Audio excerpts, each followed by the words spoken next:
Mira, si en la respuesta. ¿Apaga? No, Mira, tiene varios niveles, ¿viste? Yo lo puse al final, si necesito. Bueno, hola. Ahí, ¿me escuchas? Bueno, bienvenidos, bienvenidas. Esto es, lo mío es solo introductorio para presentar aquí a las amigas. Esta actividad se enmarca dentro bueno, del Mes Internacional de los Museos, mayo, y es parte de la agenda cultural del museo y del eje temático central del museo. El museo trabaja a partir de un eje que es la migración, a partir de la vida del propio Goodrich.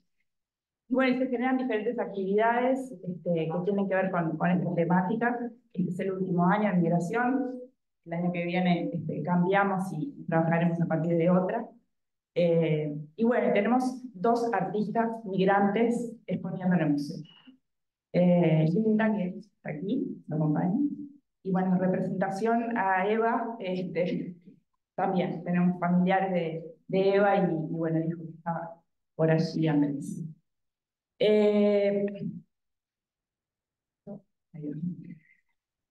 Bueno, cocina cultural es una de las actividades de la agenda cultural, historias de mujeres migrantes.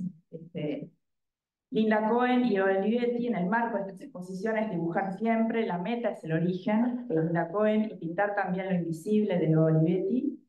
Invitamos a compartir esta mesa, que servirá como de escenario para dialogar aquí con Silvia Pacal, que moderará la mesa, profesora de investigación de la UBU, investigadora de la UBU, directora de la cátedra de Urbanismo ISO-H. Presentaremos el corto Lienzo en Blanco, realizado por los estudiantes de la cátedra audiovisual de la UBU sobre Linda Cohen. Estamos en este momento en streaming también con los estudiantes, ¿no? Sí. Y presentaremos también a la doctora Amalia Lejavitzer, que inspirada en el libro de recetas de Linda, que está por allí, lo pueden ver adentro de la valija, lo pueden buscar. Las recetas tradicionales y preferidas de Linda Cohen, que nos introducen a este vínculo entre la migración y la cocina. Bueno, un patrimonio intangible que nos parece importante destacar. Y que bueno, aquí Silvia les va a contar un poquito bien exactamente de qué trata la actividad y bueno, nada, conversar. muchas gracias, Vivian. Muchas gracias y bienvenidos a todas, todos. Una nueva actividad aquí en esta casa que casi la sentimos como nuestra. Desde el año pasado estamos colaborando con el Museo Goodrich, justamente en lo que nos contaba hoy Vivian, de este ciclo de artistas y migrantes, y decimos migrantes en general porque abarca refugiados, inmigrantes. Le quiero dar las gracias a todos ustedes porque también vamos a aprovechar no solo en este mes de los museos, sábado va a ser el Día Internacional de los Museos, para poder dar apertura a las actividades 2024 de la Cátedra de Judaísmo NISOH, que ya tiene más de 2 décadas. Desde el año pasado me pidieron dirigirla y yo con mucho gusto acepté.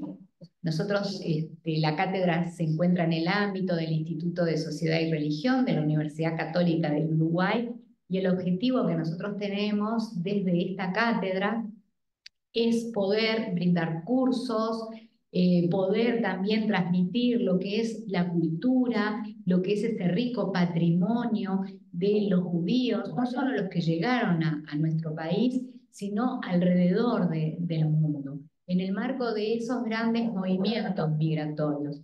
También realizamos investigaciones, justamente gracias a una de esas investigaciones que estamos haciendo, es fruto el documental que nosotros les vamos a presentar en el día de hoy.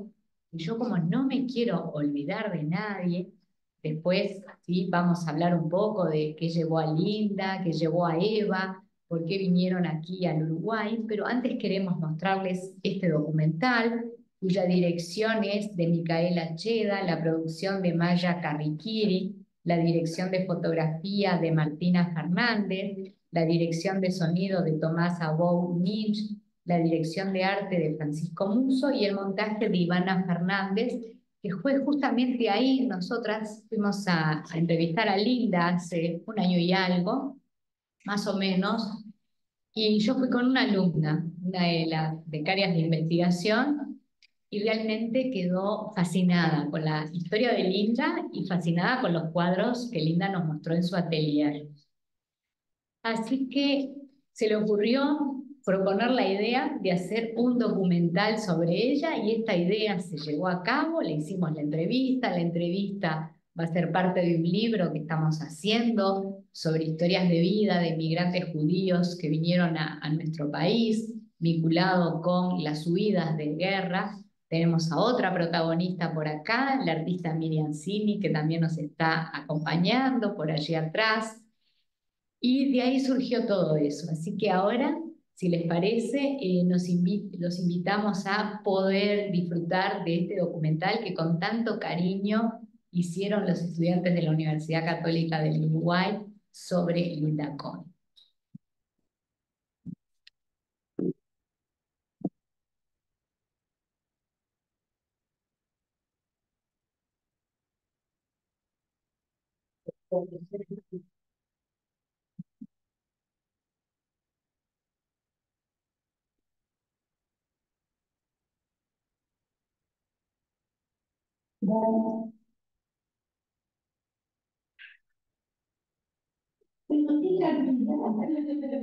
Hola, hola, hola.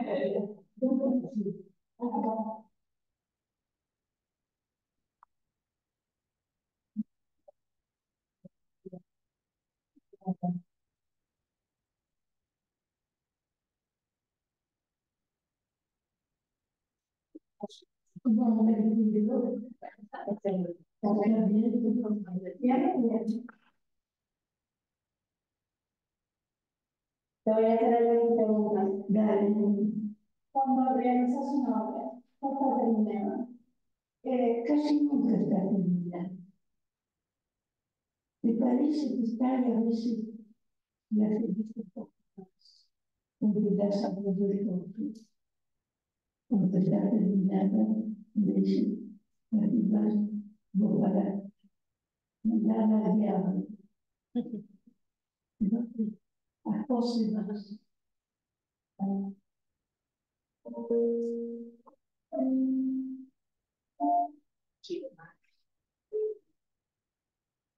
Si para ti se puede, dice pero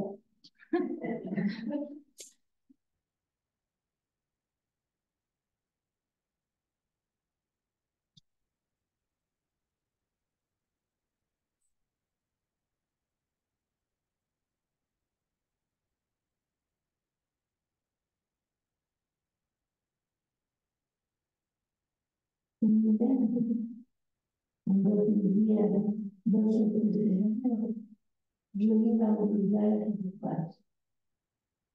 Desde niña, cuando tuvo la oportunidad de la artista, él no trabajaba con el arte desde el punto de vista, trabaja para vivir. Desde niño, pero siempre pintaba, dibujaba,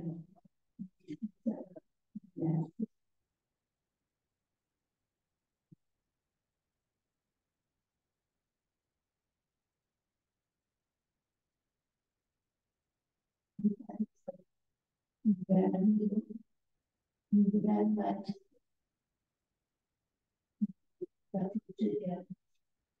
porque disfrutaba tanto de las cosas y elegía cosas tan lindas, capaz que si no, yo no hubiera descubierto. Y bueno, siempre que estás con un amigo que dices,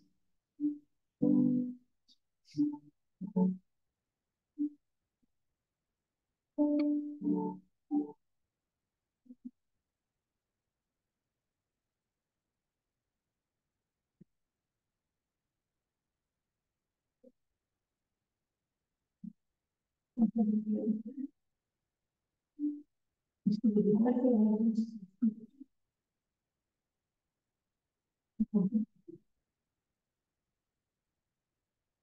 manera de extraña, ¿no? De ser un bonito. Pero así sucedió. Y después, ¿cómo hiciste para volver a andar?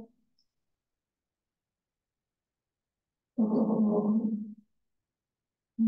estoy es una edad importante.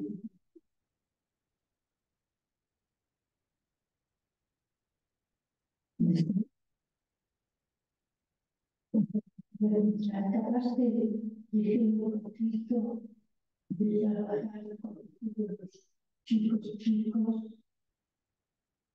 de y así se irá.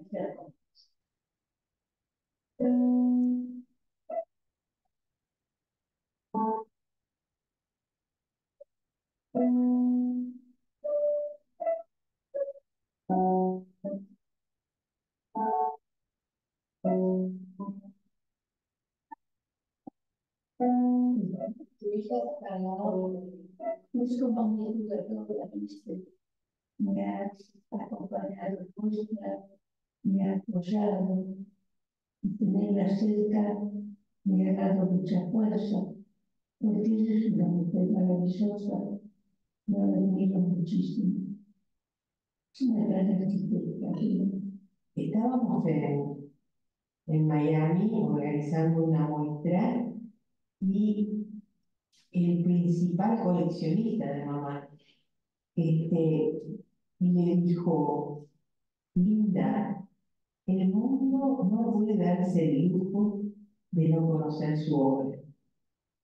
Entonces, ahí empecé si bien que la obra me gusta mucho, pero a tratar de apoyar a Linda, especialmente después que mi papá falleció en el 2009. Está ese gran acervo ahí, ese gran potencial, y son los que están más cercanos al artista o la obra, que pueden ayudar más fácilmente, ¿no? Yo puedo decir que lo quiero mucho. Pero este en particular era una valija que contenía Tenía 10 cuadros de familia y que estaba en la casa de mis padres, una vieja valija, y creo que lo dije ya que por mucho tiempo tuve una vida. y eso porque A la luz, en abril, capítulos vividos ya, y a veces tiene que olvidar, porque todavía recordar, porque adoraba y siempre dijo,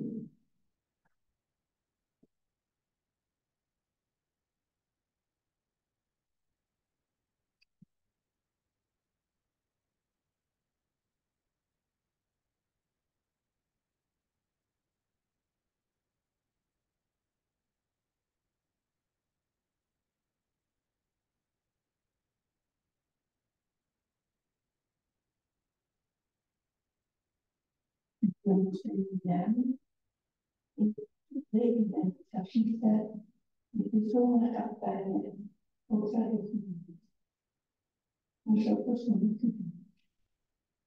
Y mi padre tuvo una frase que nunca olvidaré. En mi país, como ciudadano de segunda categoría, yo no me pido. Ahí está la historia. Que uno funcionario, pero sin rostros o de espaldas. alguna vez venga a dudar el corrección clara y la obra de arte.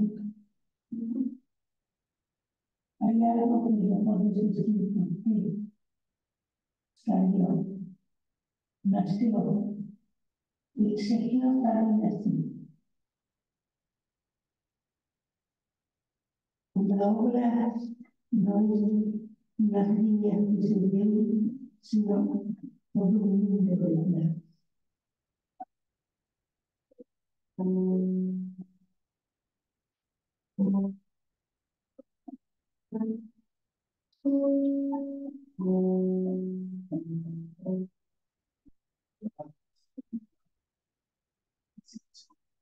Sí, ¿no? Se van enfrentando a situaciones límites, de soledad, se enfrentan a sí, es especial, a muerte. Creo que ella puede curar en ese sentido también, no solo formalmente, sino puede apuntando cada vez más certeramente hacia esa. Pero muchas veces que no dan respuesta, sino que puede ser ampliado, pero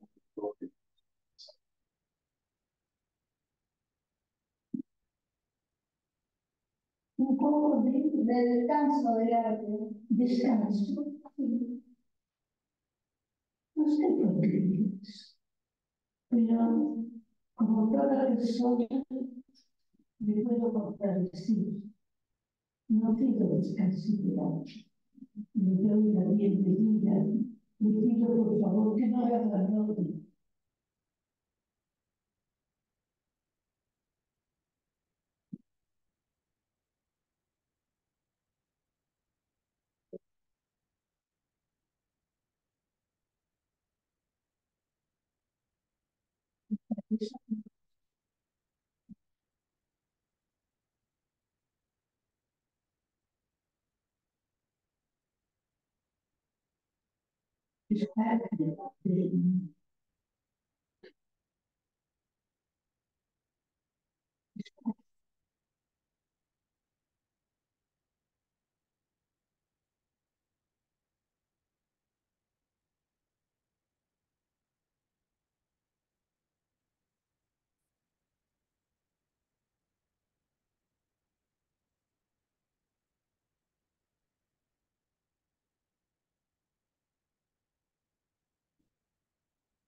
Bueno, Linda, ahí preguntabas, háganme saber cómo les va y ya están acá parte del equipo. Está el documental y por lo que nos dijeron va a participar de algunos festivales.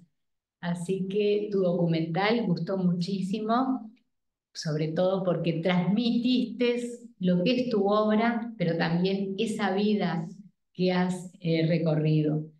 Y hablando de esa vida, porque hoy le preguntaban a Linda, tiene 100 años y Linda enseguida dijo, no, no, todavía no los cumplí. Linda nació el 24 de octubre de 1924. Así que en breve vamos a estar celebrando tus 100 años, Linda. Hoy justamente una plataforma.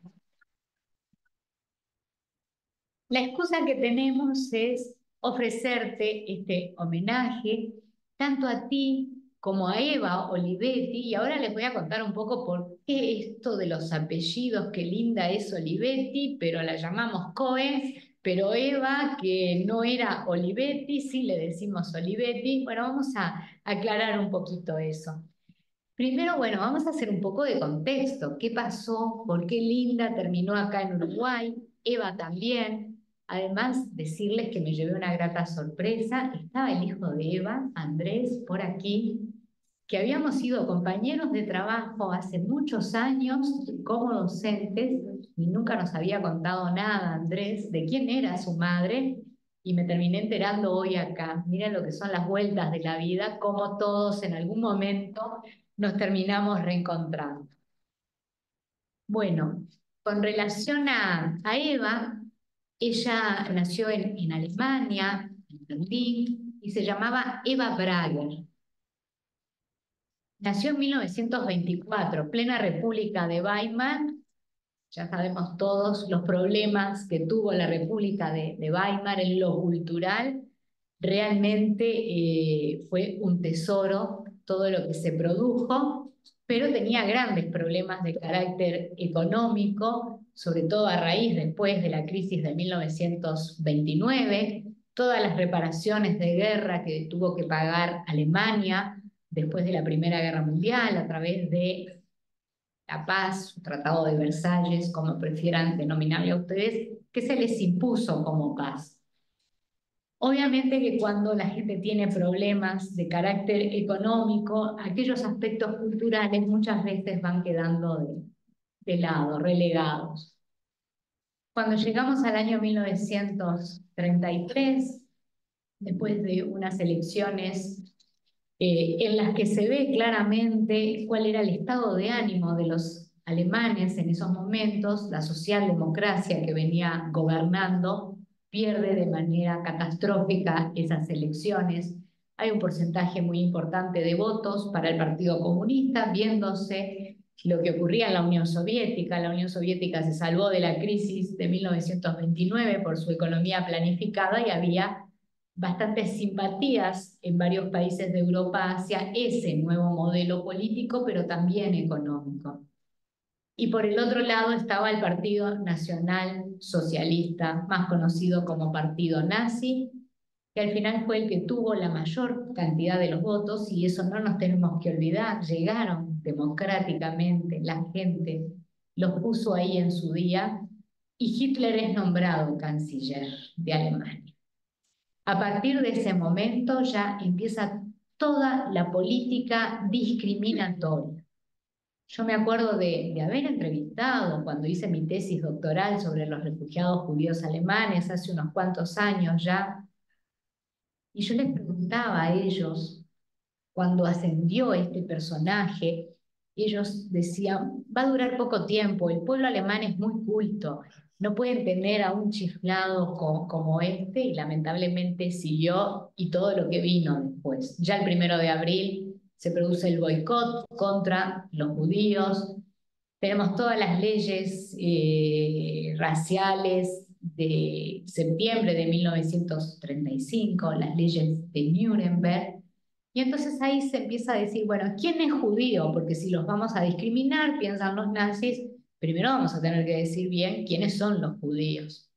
Y entonces ahí, piensen ustedes que toda la maquinaria nazi se pone en andar, y las partidas de nacimiento de la época ponían de qué religión o qué origen tenían los progenitores, y entonces si bien había un porcentaje muy importante de judíos, más del 25% se habían convertido ya al cristianismo, porque el judío alemán era un judío que estaba muy integrado en la sociedad alemana, después vamos a ver con los italianos también, y esa integración hizo que muchos de ellos cambiaran de religión para sentirse menos discriminados, porque el antisemitismo todavía estaba presente en Alemania, aunque fuera la República de Weimar, y se dieron muchos matrimonios mixtos.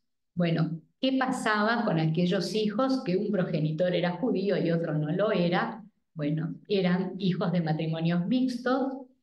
Se habló de poder esterilizar a estas personas para que no siguieran teniendo hijos, para que no hubiera más judíos, que era un crimen ser judío para la Alemania nazi de esa época, y muchos regímenes más también de aquellos años, de años anteriores, pero también de años posteriores. Una vez esto, vienen las Olimpiadas del 36, hay que maquillar a Alemania. Entonces todos aquellos carteles de que estaba prohibido que ingresaran judíos se van a quitar.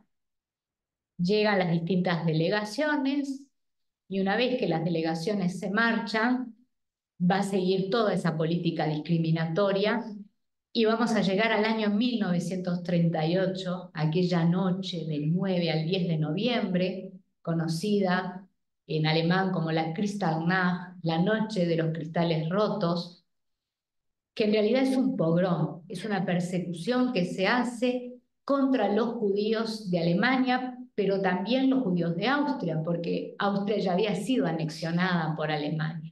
Así que toda esa política discriminatoria contra los judíos es llevada también a Austria. Se empieza, no solo se destruye propiedad, sino que muchos judíos, hombres principalmente, son llevados a campos de concentración. Frente a esto que se avecinaba, ya estamos hablando de la Shoah. El holocausto judío empezó ya en 1933 con el ascenso del nazismo al poder. Cuando llegamos a la Kristallnacht, estamos hablando ya de esa segunda etapa de la Shoah. Esa segunda etapa en la cual esa discriminación por leyes se va a traslucir en una violencia inusitada. Algunos judíos alemanes todavía no se dan cuenta de lo que puede terminar pasando. Otros sí, y empiezan a buscar a dónde irnos. Y ahí estaba la familia de Eva Olivetti. Terminaron acá en Uruguay, ellos vinieron en el año 1939, pero no crean que fue fácil tampoco venir a Uruguay. Uruguay tenía dos leyes, una del 32 y después la del 36, las llamadas leyes de indeseables, que cerraban la llegada de inmigrantes. Podrían venir aquellos que tenían que pagarse un pasaje en primera clase, venir con una visa, dejar depositados en el Banco de la República una cantidad muy importante de dinero durante un tiempo que no lo podían tocar. Y piensen ustedes que no todos tenían esa posibilidad de poder venirse. Y también ver un poco quién era el cónsul de turno. Algunos cónsules no tenían problemas, daban los visados, pero otros ya no tenían, vamos a decir, esa empatía por aquellas personas que lo que estaban haciendo era huir. Eva llegó a nuestro país, comenzó una nueva vida como refugiada, empezó a vivir ese exilio, se casó en el año 1948 con Mario Olivetti, el ingeniero Mario Olivetti, que era el hermano de Linda. Entonces acá tenemos ese nexo.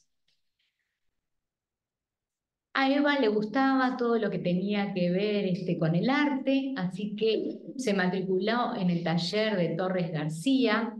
Primero empezó a aprender sobre cerámica, que le gustaba mucho, y allá por el año 63, luego de 7 años de estar ya concurriendo al taller, empezó el curso de pintura con José Gurvich. Justamente ese es el nexo que también tenemos con Eva, pero que vamos a tenerlo también con Linda. Formó esa familia, se dedicó a pintar, a hacer cerámicas, se focalizó mucho en los paisajes y terminó falleciendo allá por el año 2013 en este país que adoptó como el suyo. Por el otro lado tenemos a Linda. Linda va a llegar más o menos al mismo tiempo que llegó Eva. Linda nació en Italia, nació en Milán, capital de la moda, la cultura, todo lo que tiene que ver con el arte también. Ya les decía, el 24 de julio, Eva era un poquito mayor porque había nacido el 20 de julio, solo por unos meses, pero casualmente nacieron las dos en el mismo año. Si Eva hubiera estado viva, cumplía 100 años, igual que los va a cumplir Linda. ¿Qué pasa en Italia? Está gobernando Mussolini. Mussolini es aliado de Alemania. Entonces, Hitler no está muy por la labor porque ve que Mussolini, en el caso de Italia, y Gorti, en el caso de Hungría, no están haciéndole mucho caso y llevando toda esa legislación antisemita contra los judíos que allí vivían. Presionado también por todo ello, en Italia, a partir del año 1938, se van a implementar lo que son las leyes raciales fascistas. Obviamente ahí también se decide quiénes son judíos, pero hay categorías. No todos van a ser perseguidos, Mussolini va a tener en cuenta, bueno, aquellos judíos que tuvieron una destacada actuación militar o que son como muy reconocidos o que pertenecen al partido fascista, porque había judíos también que pertenecían al partido fascista en Italia, ellos van a quedar por fuera de esas leyes. Pero el resto van a pasar a ser ciudadanos de segunda. Los niños no van a poder concurrir más a las escuelas que iban hasta ese momento, van a tener que ir a escuelas solo para judíos. Y yo todavía me acuerdo que cuando le preguntaba a Linda, porque a ella le afectó, siendo una niña, una adolescente, lo que era el fascismo, no podía comprender por qué de un día para el otro aquellos que estudiaban junto con el resto de los niños de quienes eran amigos, ahora eran discriminados, eran segregados y tenían que ir a un colegio solo para judíos en esos momentos. El padre, como nos decía Linda hoy en el documental, dijo, yo acá no me puedo quedar, no voy a ser ciudadano de segunda en mi propio país. Él, por motivos de trabajo, había estado ya en Argentina, así que decidió marcharse con su familia. Tomaron el camino del exilio, de ese primer exilio de Linda, porque no va a ser el último exilio y ella todavía no lo sabía. Estuvieron en Argentina, vinieron después para el Uruguay. Ella más tarde se casó y de ahí adoptó el apellido Cohen. Con su marido vivieron una temporada en Argentina, volvieron de nuevo a Uruguay y Linda también siempre con esa curiosidad, con el gusto del arte, porque lo llevaba en las venas. El padre dibujaba muy bien. Recuerdo cuando nos presentó algunos de esos dibujos maravillosos que hacía su padre, ella también empieza a dibujar y al igual que Eva, se anota en el taller de Torres García. Y allí en el taller de Torres García empieza, primero había tenido unas clases con Pierre José sobre dibujo y en el taller empieza a pintar. Y conoce también a Gurvich, que es otro de los nexos que vamos a tener con ella. Ella ya es cuñada de Eva, Eva adoptó el apellido de su marido, Olivetti, y Linda adoptó a su vez el apellido de su marido, Cohen.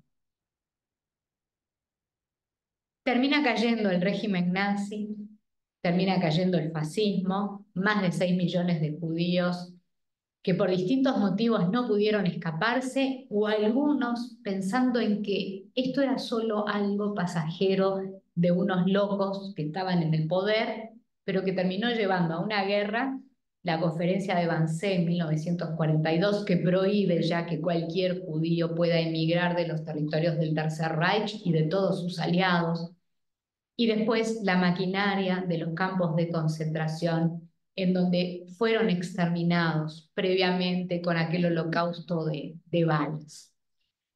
Perdieron la vida allá, ellas perdieron a muchos de sus familiares que estaban allí en Europa en esos momentos y me imagino que algunos de los que estamos aquí también perdieron esas familias. Reconstruyeron esas nuevas vidas en Uruguay, tuvieron hijos, la acompaña Marta en estos momentos a Linda, su hija, pero Linda debió vivir otro exilio. En 1973, el golpe de Estado y la instauración de una dictadura cívico-militar obligan a Linda nuevamente a tomar un exilio y en este caso va a ser a San Paulo. Cuando retorne la democracia en el año 1985, van a retornar nuevamente a Uruguay, porque Uruguay es esa patria de adopción y esa patria donde pudieron seguir con esas vidas.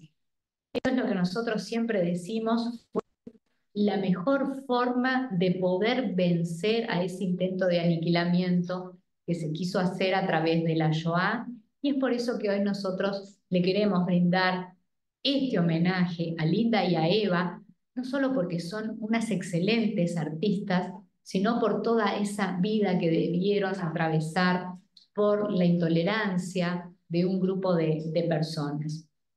Pero ellas también vinieron acompañadas por ese gran patrimonio o ese bagaje cultural, el patrimonio que las llevaba, la lengua, en el caso de Linda, el italiano, En el caso de Eva, el alemán, pero también la parte culinaria. Y creo que ustedes ya algunos estuvieron degustando, si no los invitamos a hacerlo. Hay unos bizcochitos, que no le contamos a Linda, pero unos bizcochitos de Pesach de su abuela, que a Linda le gustaban tanto de pequeña, que aquí en el Museo Burbich se hicieron con la receta, que ahora nos va a hablar Amalia al respecto, e hicieron esos bizcochitos y los vamos a poder degustar en el día de hoy. Quisimos invitar a un especialista en temas relacionados con lo que es el patrimonio. Vamos a hablar ahora de cosas más positivas. Yo les presenté ese sombrío contexto en el cual ellas vinieron porque realmente tenía que hacerlo para que ustedes pudieran entender por qué estas dos grandes artistas de Alemania y de Italia terminaran en nuestro país. La doctora Amalia Lejavitzer, que es una colega, es especialista en temas de patrimonio. Ella es profesora e investigadora de la Universidad Católica del Uruguay y justamente nos va a hablar de la importancia que tiene el patrimonio en las migraciones, pero también en cualquiera de nosotros. Poder conservar las raíces es algo muy importante. En este caso, Amalia lo va a focalizar en ese patrimonio culinario, porque además, no les contamos, pero Linda ha escrito unos libros de recetas de comidas que ella degustaba cuando era una niña y una preadolescente allá en Italia. Entonces piensen ustedes, Uruguay la acogió como esa segunda patria, pero esas raíces de Italia siempre están.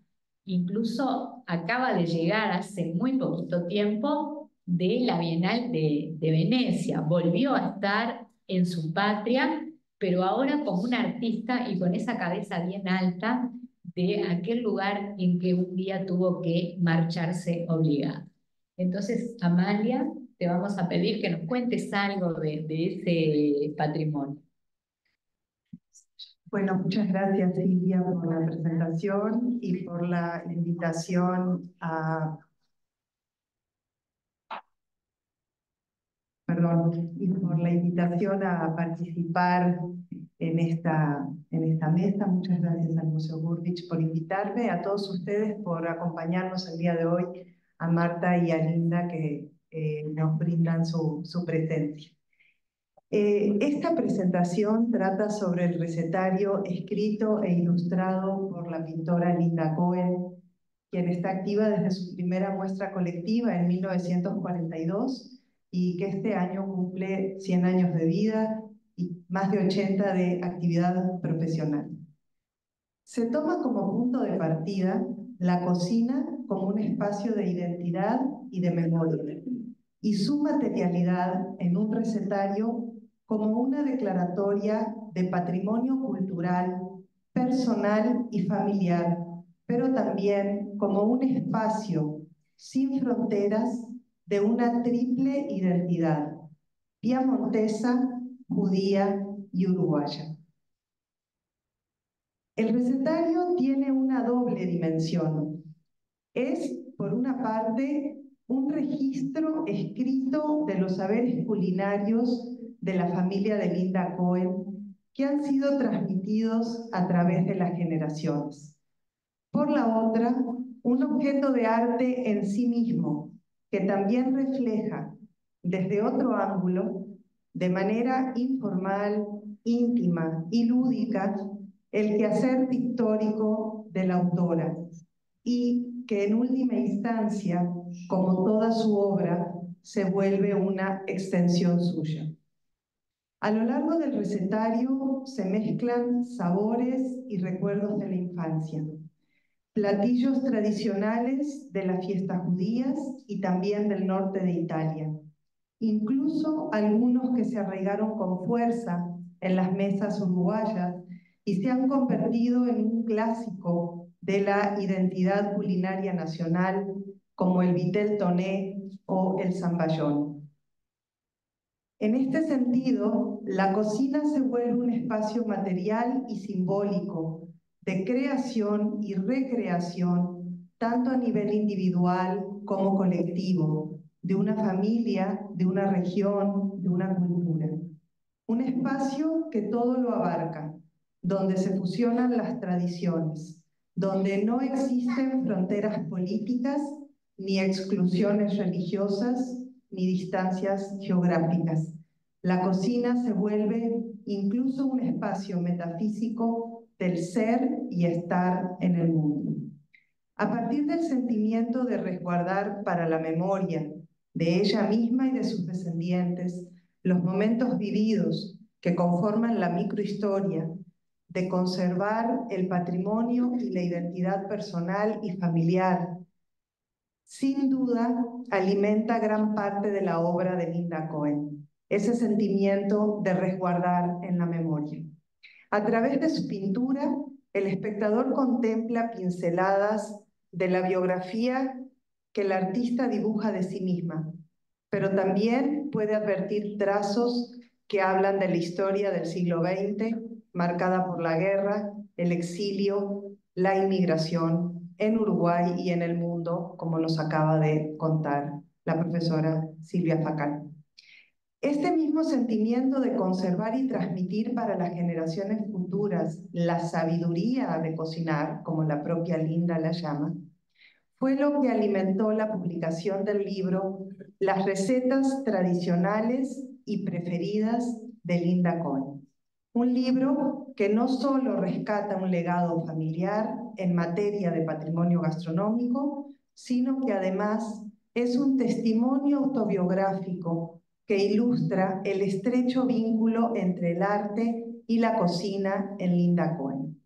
Voy a pasar de largo la biografía de Linda porque ustedes la pueden encontrar en la página personal de Linda Cohen. También la doctora Silvia Soler ha hecho algunas referencias. Solamente voy a apuntar a algunos elementos que son importantes para el recetario. Linda nace en Milán en 1924 y es la hija menor del matrimonio formado por Guido Olivetti y Allegra Rina Colombo. A los 15 años viaja primero a Buenos Aires y luego se instala la familia en Montevideo.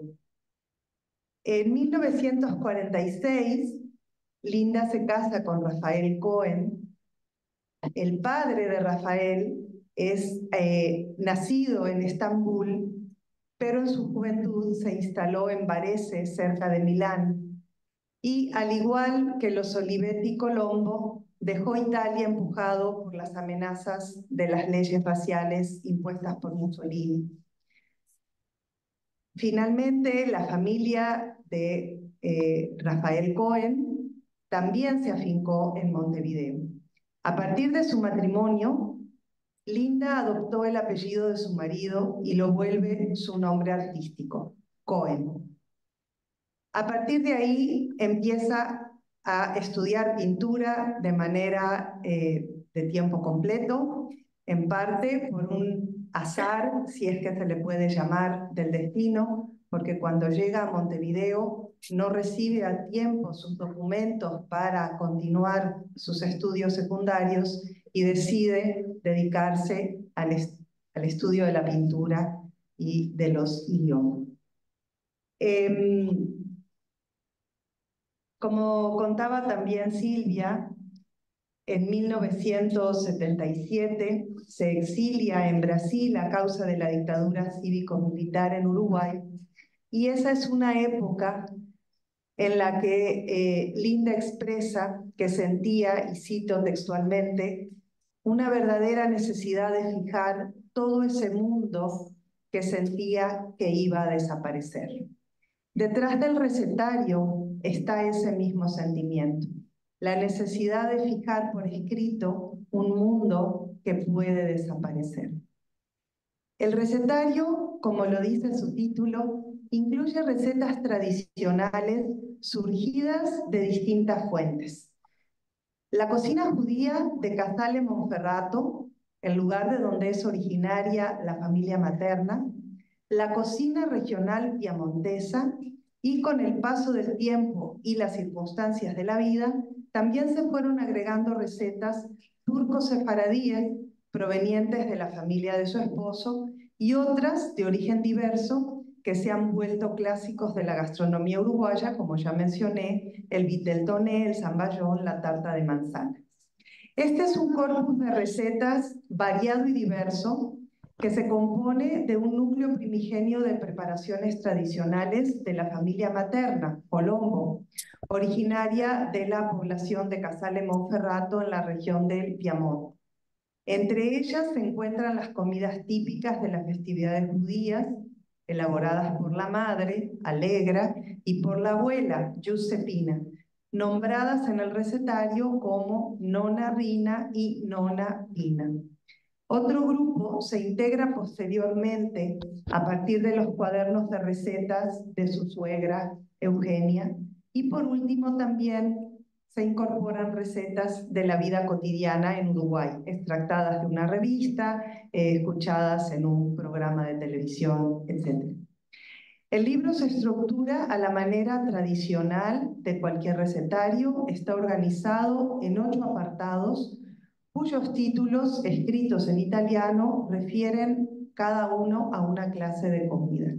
Antipasti, las entradas; pasta, las pastas; minestre, las menestras, sopas, guisos y caldos; riso y polenta, arroz y polenta; las verduras, verdure; la carne, las carnes; las salsas y los dolci, o sea, los postres.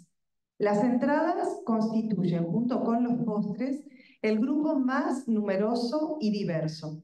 En total, 14 recetas muy variadas. Platillos familiares para la celebración del Pesaj, como el polpetone di tacchino de la Nonna Rina, que abría las cenas pascuales. Una galantina, esto es, un pavo relleno con su propia pulpa, que se servía frío, cortado en finas rebanadas y que era mejor de un día para otro. Hay fiambres de distintas carnes, todas especialidades piamontesas; las borrequitas de la abuela Eugenia, que es la versión de las borecas turcas, una especie de empanaditas rellenas de espinaca, de ricoto de carne. Allí también, en ese capítulo, aparecen las conocidas hojas de parra rellenas, que en Uruguay, si no se encontraban las hojas de parra, Linda aclara que podían hacerse con hojas de acelga. Esta comida tan característica de la gastronomía árabe convive de manera armoniosa con la también célebre quiche Lorraine, producto clásico universal de la cocina francesa.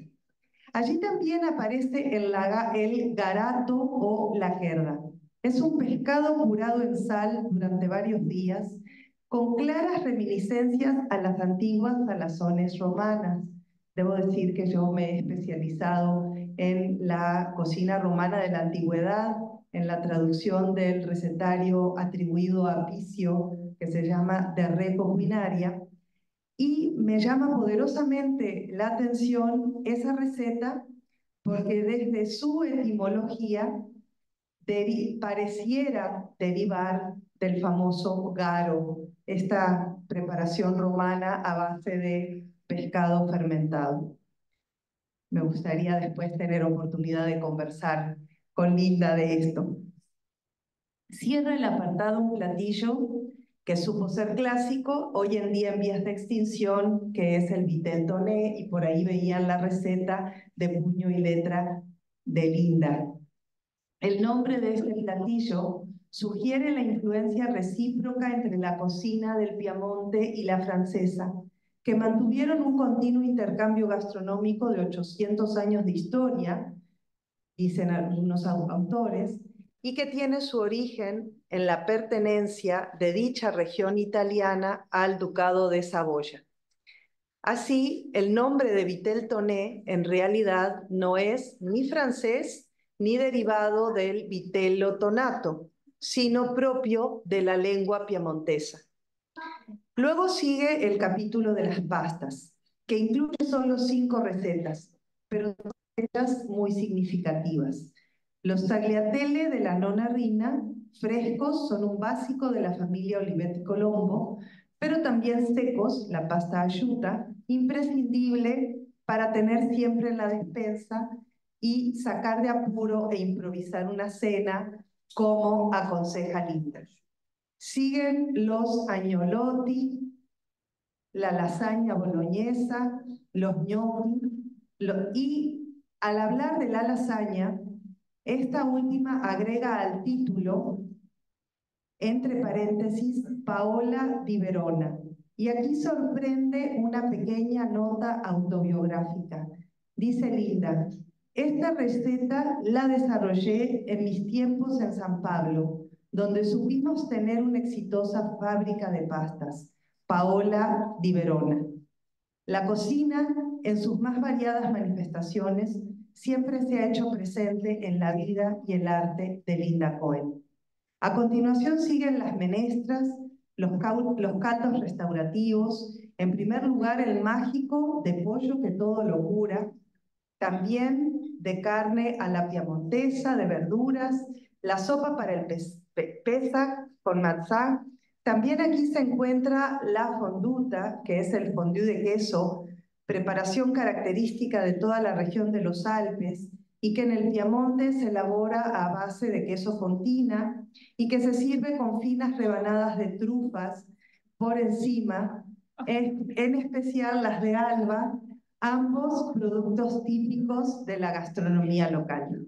Enseguida aparece el apartado del arroz, y allí se incluyen 5 preparaciones de risotto y una de polenta. Todas son recetas de cuño familiar que hunden sus raíces en la cultura gastronómica del norte de Italia y que conectan profundamente con la identidad de la autora. La polenta es una comida que aman en el norte, declara Linda. El risotto de hongos, que ahí ven la receta, es un clásico de la familia. También están el arroz a la milanesa y a la piamontesa, en representación de sus orígenes, paterno y maternos. Una receta de creación propia, el risotto con arvejas. Esta receta, que agrega las arvejas trifolati, que viene a ser el equivalente en italiano de la provenzal, es decir, aceite, ajo y abundante perejil. Esta receta es creada por Linda, y ella misma dice que a mitad de la cocción agrega las arvejas y sugiere aplastar algunas contra los bordes de la olla. Y aquí deja entrever una vez más la historia personal y remite a un recuerdo de la infancia. En una entrevista que encontré por ahí en Delicatessen, en la columna El ADN, Linda confiesa que las arvejas crudas las robaba de la cocina de su casa en Milán cuando era niña. Después se presentan 10 preparaciones a base de verduras diversas: alcauciles, apio, hinojo, endivias, perejil, berenjena, papa y morrones, hechas crudas o cocidas en ensaladas, buñuelos o fritadas. Hay recetas de la nona Pina, de la tía Matilde, de la abuela Eugenia, y aquí también surge el relato autobiográfico. Dice la autora: nunca me aburro de comer verdura y trifolate, porque soy gran amante del ajo. Siguen 6 recetas de carnes que evidencian los orígenes de la familia paterna. La presencia de la Lombardía se ve reflejada en el osobuco y en las piccata lombarda, unos bifes finos de carne salteados en manteca o aceite, servidos con jugo de limón y perejil. Antes de los postres está el capítulo de las salsas. Son 10 preparaciones sencillas y versátiles para acompañar pastas, arroces, verduras, carnes y pescados. Varias salsas de tomate, la mundialmente conocida boloñesa, pestos, salsa verde, salsas agridulces, una salsa de mariscos típica de Venecia, y la agristada, que muchos consideran, y cito a un autor que dice, piedra angular de la cocina sefaradita. La agristada es una impronta de las cocinas griega y turca, pero también aparece en las antiguas recetas judío-españolas y portuguesas. Sin duda también herencia sefaradí es el uso de las especias en la cocina de Linda, en particular la canela, que se agrega al final, antes de servir, a la sopa para el pesa, a los alcauciles, a la salsa agridulce y a otras preparaciones. Finalmente llegan los dulces, i dolci. El italiano conserva la etimología de los dulcia latinos. En lugar del español postres, que alude al tiempo del servicio, es lo último, lo postrero que se sirve, pero no a su sabor. En este apartado se reúnen 16 recetas que rinden culto a su nombre.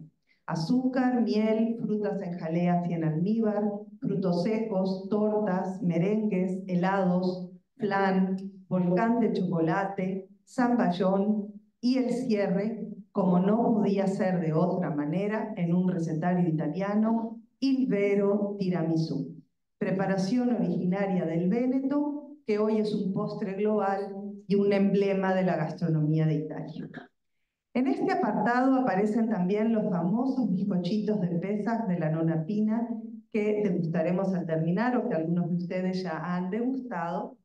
Y esta receta, que viene desde la bisabuela de Linda y era la favorita de Alegra, la mamá de Linda, fue modificada por Linda para hacerla de manera más rápida y en cualquier época del año. Y la autora relata: a mi mamá le gustaban mucho los bizcochos sin levadura que se comen en Pesach. Entonces, como le gustaban tanto, yo pensé que había que hacerlos todo el año. Hasta ese momento eran de forma redondita, de pequeños círculos, como las galletas María, pero había mucho desperdicio y pérdida de tiempo. Por eso decidí hacerlos en bastoncitos, y así quedaron y son los famosos bizcochitos. Esa es la receta, y en la siguiente diapositiva vemos una pequeña lata en donde hoy en día Linda los guarda, y es lo primero que van a buscar sus bisnietos cuando llegan a la casa a visitarla. Ahora bien, este recetario no es solo un compendio de recetas, es una especie de bitácora de viaje y de diálogo entre la autora y sus destinatarios. Unas recetas incluyen ingredientes con cantidades precisas y procedimientos. Otras solo son recomendaciones, pero la voz de Linda interpela directamente al lector, lo aconseja, le cuenta anécdotas, quién le enseñó la preparación, de quién era la receta favorita, e incluso bromea con él. Por ejemplo, al hablar del helado quemado, flameado con coñac al llevarlo a la mesa antes de servir, añade la autora a modo de epílogo: receta peligrosa. Este es un libro cálido e intimista. Linda le abre al lector las puertas de su cocina, en sentido literal y metafórico. Entre las recetas familiares se entremezclan de manera a veces inesperada, pero siempre lúdica, pequeñas ilustraciones a modo de viñetas, una enorme variedad de verduras, frutas, peces, aves, recipientes de distintas formas y colores, latas de galletas, un plato de sopa humeante, unos tallarines listos para saborear, cuchillos y tablas, flores, hierbas de olor, todo lo que habita en una cocina hogareña. También aparecen las reproducciones de algunas hojas de cuaderno y otras sueltas, manuscritas, unas de la caligrafía de Linda, otras de otras manos, como hemos podido ver. El libro también incluye 4 ilustraciones del cuaderno de recetas para su nieto Roberto, que reproducen las mesas del comedor de distintas viviendas, algunas en Montevideo, de la calle Tabaré y de Solano Antuña, otras en San Pablo. Algunos son espacios cerrados, otros se abren a ventanas de luz y de verde. A veces las mesas están puestas con platos y copas, un tema que se hace presente en las series de pintura de la autora, quien dice, al referirse a su muestra 5 temas, presentada en Buenos Aires en el 2010, Linda dice: Y cito textual: la mesa siempre está presente en nuestro día, es un verdadero testigo de nuestra vida. Enseguida viene a la mente el cuadro La mesa está puesta, testigo silente de lo que vendrá. Otros dibujos dialogan con la pintura de los objetos que resguardan ese misterio característico de la obra de Linda Cohen. Como ella misma afirma, y cito, el misterio está en todo, extractado de una entrevista que le hizo Silvana Tanzi. También en lo cotidiano, en los objetos de todos los días, en un rallador o en una sopera apenas entreabierta que invita a descubrir qué esconde en su interior y que recuerda los dibujos de la valija.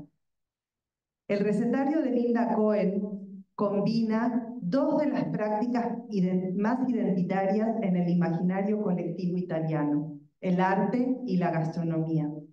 El resultado es muestra de la variedad, diversidad y riqueza de la cocina italiana, pero también de la travesía transatlántica de tantas familias de inmigrantes que dejaron la tierra natal para buscar nuevos horizontes en América, donde encontraron otros productos y otros modos de cocinarlos, que adoptaron y adaptaron a los ya conocidos y a la tradición culinaria propia. Y así transformaron el patrimonio culinario transmitido de generación en generación, y por ello siempre es un patrimonio vivo que se crea y se recrea en cada materialización. Pero también este recetario se vuelve una especie de manifiesto artístico y existencial, que surge de la necesidad expresa de fijar ese mundo que la autora sentía que iba a desaparecer, como ya mencioné. Al igual que su obra pictórica, el libro busca resguardar la memoria de lo vivido, de lo que se es y de lo que se ha sido. El recetario nos transmite esa sensación física y metafísica de estar en la cocina, un espacio íntimo de creación con una atmósfera envolvente en donde se siente la presencia de Linda con la certeza de que van a surgir aromas, sabores y creaciones únicas. Así como en La lechera de Vermeer, uno de sus pintores preferidos, la vida da vida a un instante del quehacer cotidiano y adquiere una real grandeza. En su pintura, Linda Cohen evoca ese instante íntimo, efímero, que recuerda la grandeza de lo pequeño. Un plato de tagliatelle del que se eleva una espiral enroscado en un tenedor, listo para llevarlo a la boca, saborearlo y entrar así a un inmenso mundo. Con la sencillez de lo pequeño, de lo cotidiano, a modo de las miniaturas medievales, donde, como dice Gastón Bachelard, y lo cito, un pobre objeto es el portero de un vasto mundo, este libro refleja la premisa que subyace en la obra de Linda Cohen. Y cito una frase que escuchamos en el documental de voz de Linda: una obra no es unas líneas que se ven, sino todo un mundo detrás. Bueno, muchas gracias.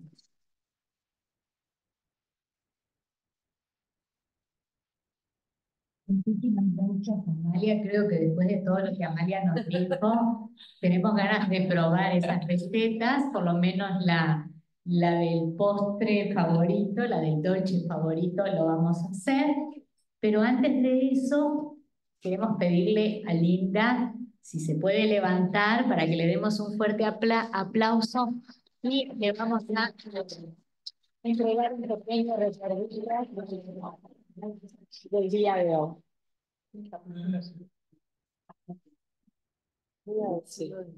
Linda.